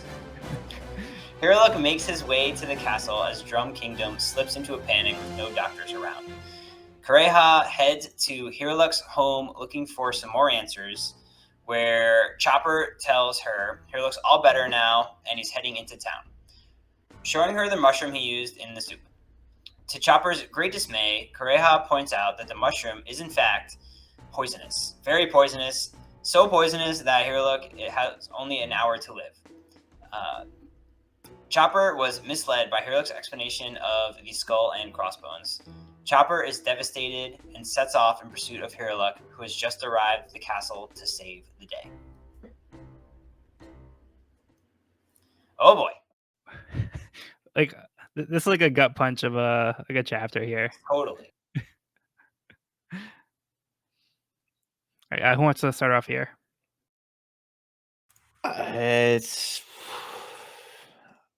I mean, this is a rough one. Devastating. I may have been a bit understated. I'm sorry. Yeah, you guys go first. Sorry. I'm sorry. Yeah. You want to take it away, Evan? I mean, I feel like a gut punch is a great description. I feel like Oda's written some like really heavy, just like deep character changing moments that usually lead a character to become stronger or more driven in their quest for whatever it is, depends on the character. But like in this chapter, man, Oda just gives such a heavy, some heavy themes and some like really heavy story with, I don't know. It's hard to put into words, but there's a lot of emotion, I think, in this. There's a lot of emotion, and like there are high highs and very low lows. Yeah, and it's like I feel like spectrum. the irony is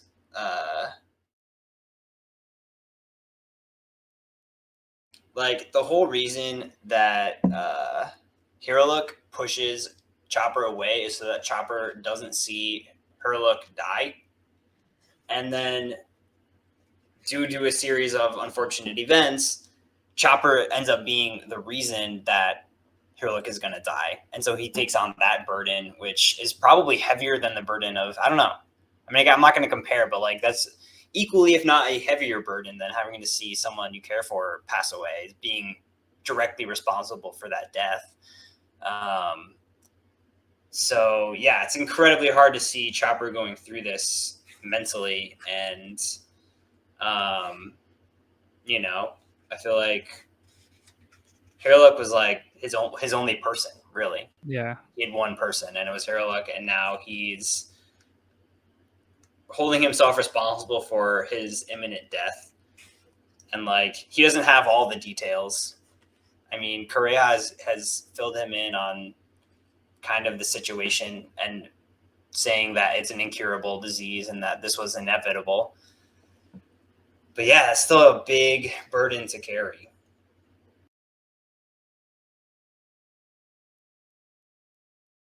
Yeah, Sean, did you want to chime in here?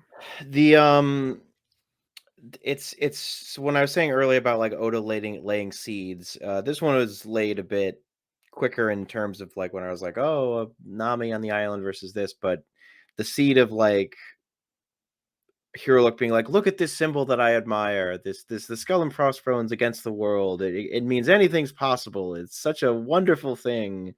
Of like when I as a kid and when I read it, I was just like, oh yeah, okay, cool. He's a big pirate fanboy. But I didn't realize like what else we use the symbols of skull and crossbones for, and then it hit me like a brick to the face when it's like, oh, and then Chopper, oh, and it all works together in this like this like naive way that Chopper would look at it, just be like, oh, that's the good symbol. That Dr. Right. Hero likes it. It means it's the good symbol, and it's just this perfectly laid trap almost that you sympathize with him, but you're also like you're like Correa's like, you gotta, okay, this is exactly the issue here. It's like, kind heart, that's great, buddy, that's wonderful. You're gonna need a bit more than a kind heart to pull this off. I'm sorry, and this is a perfect example of taking something at face value based on emotional experience rather than intelligence. Of this is the reason why Hero Look, great guy on an emotional level, wasn't the best teacher for you. Ultimately, if you truly But want I to feel like, in that moment, like Harry looks aware that he's eating a poisonous mushroom and still makes the decision to eat it anyways in order to build Make Chopper up feel better. Chopper's confidence and make him feel like he saved the day and he's a successful doctor, and like try to give him a win. I forgive it because Hero Look was dying already. So like Yeah. this was He had nothing to essentially lose. if he wasn't going to die, I was not going. I would, if I was in Hero Look's position, I was not going to kill myself for the process of making Chopper feel accomplished. seems like a So, but big- that's not what we're talking about. I get it. So it's but I just I resonate with Karaha's thing of being like, there's more to this than you can't run on good heart alone. You just I that hit home for me. So yeah, I think it's a tough chapter. Yeah. I think this is a different situation from like we saw with like Belmare, who sacrificed her life for her ideals, but like Belmare could have survived. Whereas like Harlock here, he was making a sacrifice, but it was more for what it meant for Chopper, because like he's already accomplished the goal he's trying to do. He's already gonna die, so he's, like you said, he's trying to build up Chopper's the confidence and make him feel better and give Chopper a win. So to your point, like he may not have been the best teacher for being a doctor, but one thing is I think he taught the importance of caring for people. So I feel like that's something that's harder to teach, and that's not something like you can get from like a book necessarily. So I feel like that's one thing that did pass on from Heroic was more of like how to care about things and how to be a good person. So like the other stuff can kind of come along with like training, but like Heroic didn't really have the qualifications to do that. But Yeah, he wasn't a very good doctor himself. yeah. Yeah. I like also like on this moment when like Heroic's like on his way out the door because like he feels like he's needed, but like, he like slams the door and then he comes back in to give Chopper one last like little conference boost, like you'll make a fine doctor. I'm living proof of that. And he has like this big smile on his face, and That's Chopper good has a stuff. big smile on his face. So it's like it's very tragic in a way because it's like Heroic's like putting on like this face for Chopper to keep up the appearances, and Right. it's kind of like a charade. And Chopper's totally buying into it, not realizing the gravity of the situation of what actually happened. So yeah, I just think the way that plays out is like great storytelling, and like to me, like these story beats I think are just like really well laid out here. Yeah, I agree. I think like the jumping back and forth of the story, and like we're getting different bits of information as the story unfolds, and it just becomes more and more tragic as, like the more we go through it. And it's not over. Not But quite yet. yeah, this was a really hard chapter to swallow.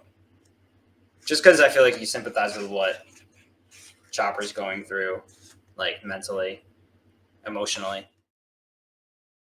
Yeah, for sure. And then Hero I think too. Correa too. Correa's she's shedding some tears too. Yeah, like we talked about, she does have she does care about Hero Look. But like, when she realizes what happens, like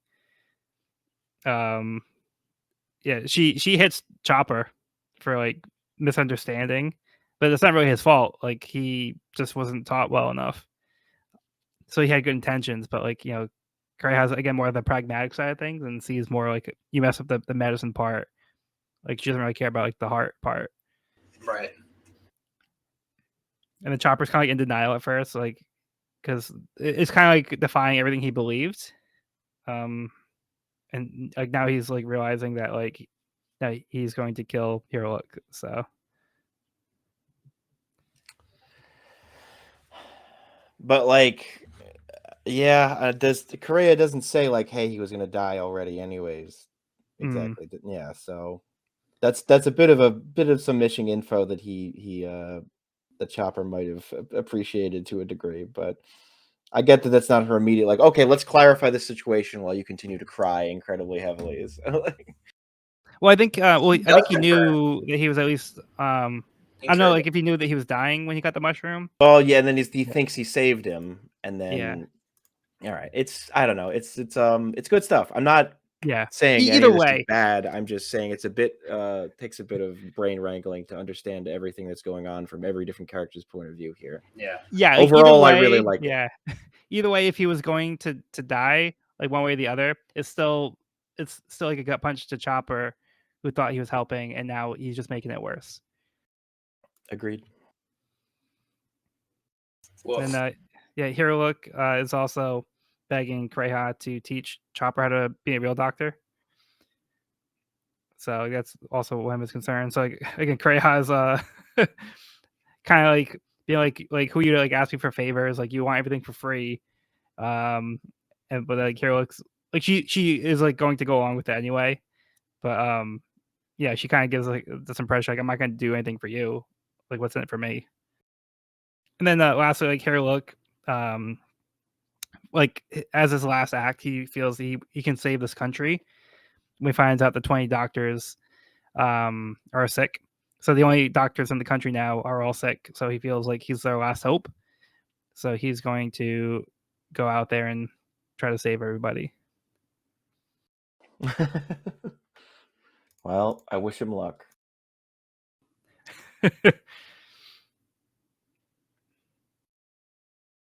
Anything else on this one?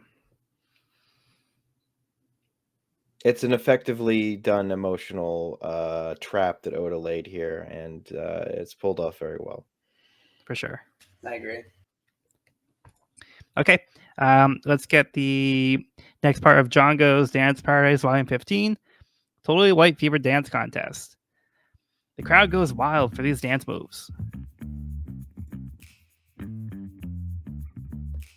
Yeah, so they're still going. Still going. Okay, yeah, not much there. Yeah. So this is the last. I mean, that party is popping off. Yeah. All right, let's move on. Let's move on to chapter 145, Carrying on His Will. Hero Look is shocked to see the 20 doctors that he came to save are all right. Wappo laughs and says that Hero Look has evaded him long enough for defying the king's decree, falling right into his trap. He orders him to be executed immediately. Hero Look breaks down in relief that there is no actual emergency threatening the kingdom. As Wappo orders his men to kill him, Hero Look says that they can't kill him. He asks, when does a man die? He goes on to say that it's not when he is killed, it's when he's forgotten. He may disappear, but his dream will live on. This moves Dalton to tears as he fears for the fate of his country. Helix says a monster will appear soon. It's his son, and he asks that they don't hurt him. Helix sits down, pours himself a drink, and thanks Chopper for a wonderful life. He explodes as Chopper arrives just a moment too late. Angry, Chopper tries to fight. Wapple orders for his men to shoot him, but Dalton transforms into his bison form to stop Chopper. Recognizing the importance of Helix's words, he apologizes to Chopper for Wapple laughing at Helix's death, but begs him to leave and to live on, letting Chopper escape. Wapple scolds Dalton for defying his orders. Dalton is done taking Wapple's orders and says that this country can't be saved if they go on treating people like this. Wapple has Dalton put in prison, saying he'll be let go only when he begs for forgiveness. Chopper goes to Kureha, waving Helix's flag over his grave, declaring he will be the doctor who will make a miracle cure that can cure everything. Back in the present, Luffy lands a heavy blow to Wapple's face with his gum bullet.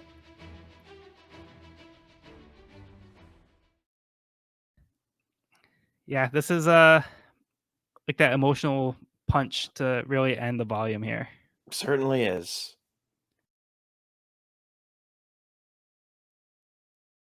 Yeah, so thoughts on this one?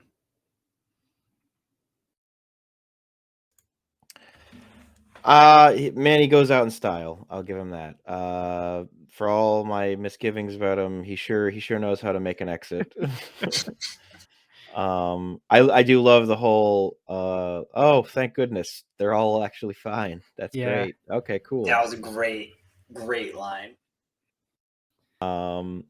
I do love. I remember the 20 doctors now. The fact that the doctors are always like this. They're just Yeah. in full scrubs and always pose like this, just like ready for surgery. It's And they all speak in unison. yeah. But yeah, that's a great moment. Epic way to go out for Helix. Yeah, I like how he breaks down to tears when he finds out that they're gonna kill him, but not because they're gonna kill him, but because like we just said that the doctors are fine. So I just kind of love that like little kind of twist where it seems like it looks like he's crying at first for being betrayed, but that's not what he cares about. He just cares everybody's fine. He knows he's gonna die anyway. So for him, like that's not what he cares about here. He's just glad that that they don't need his help. Yeah, I thought the "thank goodness no one's sick" line really hit home. Yeah, what'd you think of moment of like, holy shit? Yeah, yeah, Dalton kind of seeing again like how these people are being treated, and like enough's enough at this point. Yep.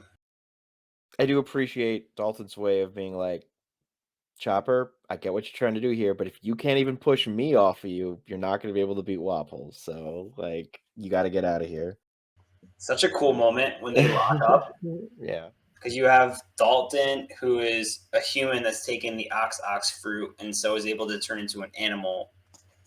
Oh, yeah. That's a good one, Evan. Yeah, and then you have Chopper, who is a reindeer that ate the human fruit. So he's able to turn into a human. Yeah. Kind of cool seeing the two of them clash. Yeah, so what did you think of the speech? It's something I broadly agree with, is the idea. It's the whole like the worst thing worse than death is to be forgotten, to be never even acknowledged. Whether like, I mean, I disagree, like in the sense of like whether you're loved or hated. I'd rather be loved and forgotten than hated and remembered. But certainly, but it's an effective way of putting things, of just being like, it's not really the flesh that matters, it's the impact you had on the world. It's not the moment to moment existence of living, it's how you change things in your time here, however limited or long it may have been. It's right. I'm a proponent of that, certainly. Yeah, I think that was well said, Sean. And like, well, thank you. and this is a man who knows he's Joe, like you said, living on borrowed time. He already knows that his time is limited, which he limits himself multiple times in the end of this book by drinking the soup and then taking his own life at the end with the explosive concoction he drinks. But yeah, powerful words. Yeah, I love this concept here. I think this is like a really important concept for the series as a whole, because there's a very much like an idealized version of, again, what it means to be a pirate, but going further than that is like um, passing on like a legacy. Right from like the first like page of the series, we have Roger being executed, and we see his legacy and how he was remembered and how he inspired like a whole generation of people to become pirates. So like I feel like that's like a perfect embodiment of this concept here that Hero Look is also expressing. So with Hero Look, it's important because he's passed down his ideals to Chopper. So in a way, by having Chopper live, Hero gets to live on here as well. And Dalton, I think, really understands Hero Look's words here and tells Chopper like not to throw his life away because you have to live on because you're carrying on Hero Look. So like, if he dies here, then like Hero Look kind of dies as well because Chopper is the one that knew Hero Look and embodies his beliefs. So by Chopper being able to carry on, he can bring on our Hero Look's will as well as the chapter would say, carrying on his will. So that's Chopper's kind of purpose here as well in his way of honoring Hero Look. Yeah, absolutely. Like you said, that's such a powerful theme. And like Yeah. in this world where pirates live very high stake lives, everything is life or death, like every interaction they have with other people is usually a life or death situation. And so to have, like you said, a legacy or something to live for, it's like your life is shorter because it's not like, you're living in an office job, you're 9 to 5, you're expected to live into late, 80s or whatever. Like they're pirates and they're living, every day to its fullest and trying to leave a legacy or have a legacy to leave behind. It's like when your life is shortened like that, or at least, like I said, with like living in a life or death, like high stakes sort of environment, you're going to try to reach that legacy sooner rather than later because your time is limited, relatively speaking. Yeah, and they're kind of living for more than themselves in that way. Right. Where it's like it's not just about the life that they're living, because like you said, they're living like a life that's dangerous and their life could kind of end at any moment. So to them, that's a way of also having like this freedom and being something larger than life. So the way these pirates are kind of like gaining fame, I think, is a way to kind of express that. Mm-hmm. To be remembered. Yeah. And just as a concept as a whole, I think that's also touching as a way to also to cope with loss, because that is like just applying it to real life too. Like the people that we know, when we lose somebody, it's also important to remember like those like the good times with them, and what they brought to your life and the impact they had on your life. So beyond like just like the text of like the pages here, I think it's also an important concept to remember as well, like people in your own life that have had an impact on you, because they also influence you in a way too, and you can kind of carry on those elements of those people. Those people have an impact on you and who you are as a person. So I think that's a really touching sentiment to be able to kind of carry that on like in your own life too. Absolutely. And on a different note, so actually, just to kind of come back in here, I do like that Hero Look also makes a decision to drink this like explosive drink here. So he goes out saying, "Chopper, you didn't kill me," because he died like basically 3 times. He was like He really did. 3 different ways. So Yeah. This man went through a book and is like, how many ways can I die without dying and then die? but Chopper's not the one that killed that him. one didn't work. Yeah, so I mean, It's like- Chopper's still losing him, but it's like you get the coroner report and it's just like 7 pages long. And you're like, what the fuck is going on here? wait, which one was the cause of death? Technically explosion, but about another 20 minutes it would have been poison, and also would have been just something else entirely. He was supposed to die 2 weeks ago, but what? Yeah, so I like that he makes that decision. So Chopper didn't actually be the one to kill him. So he goes out on his own terms in that way. So little detail, but yeah. And Dalton, he stands up to Wapple. He gets put in prison. So he's gotten to his point where he can't take it anymore. He's reached his limit, and he makes a decision to stand up to Wapple, even though it means him going in prison, and he refuses to apologize and not mean it because he's making this decision to stand firm here. Good on him. Yeah. It's about time. And then we get this great ending of the chapter with a really powerful punch from Luffy, finishing How up that Gungan satisfying bullet. was that punch? Yeah, we waited like 5 chapters for it. Yeah. 4 they chapters. they really are like, hey, you want to know just how bad Wapple is? Like another reason for him to get punched in the face. It's just going to be so much more satisfying. That was an incredibly satisfying punch. I also like that when the punch was initiated, we only got the first part. We got bull. He only said bull, and then on the last page, we get let for the rest of the bullet. That was awesome. I didn't forget. Yeah, hell no. Have to go back in. I didn't have to go back. Ago. Yeah, I've been waiting for that for 4 chapters. So wait, what was he gonna say? What was he gonna say? Okay. So how about we wrap up the volume there? But before we do so, let's get Sean. Let's get Sean's rankings from Little Garden since we didn't get his last week. So let's just get a quick list of his rankings. So we had S tier was Arlong Park, and then Baratier. A tier was Logtown, Romance Dawn, Zero Village, Orange Town. B tier was Whiskey Peak and Reverse Mountain. Where do you put Little Garden? I've heard I am in a similar situation with you two. Little Garden goes at the very top of A for me, dethroning Logtown at the top of A. So we're all in agreement. Mm-hmm.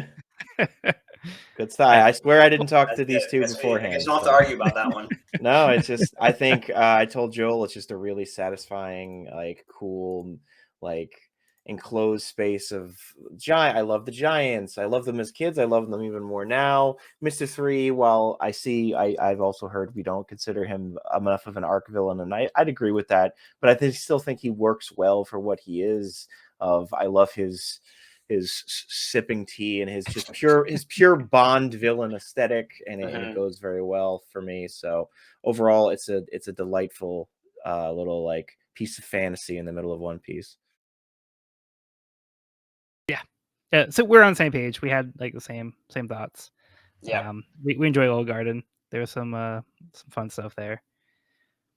Yeah, so great. So that we now have the updated rankings, and when we finish up the Drum Kingdom, we'll add that one next.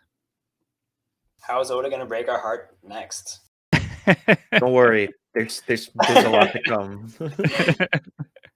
But that's for another time. Yeah. All right, so that will conclude this week's episode of the We Are Reading One Piece podcast.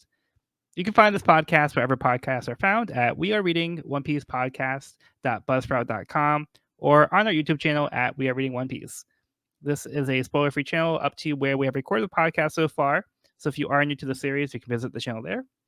You can also find me and this podcast on my YouTube channel at Pirate King Codex for various One Piece content. Next week, we will be discussing Volume 17, Here Looks Cherry Blossoms. I've been Joel, and I've been joined by Sean. What a life it was. And Evan. Thanks for listening, guys.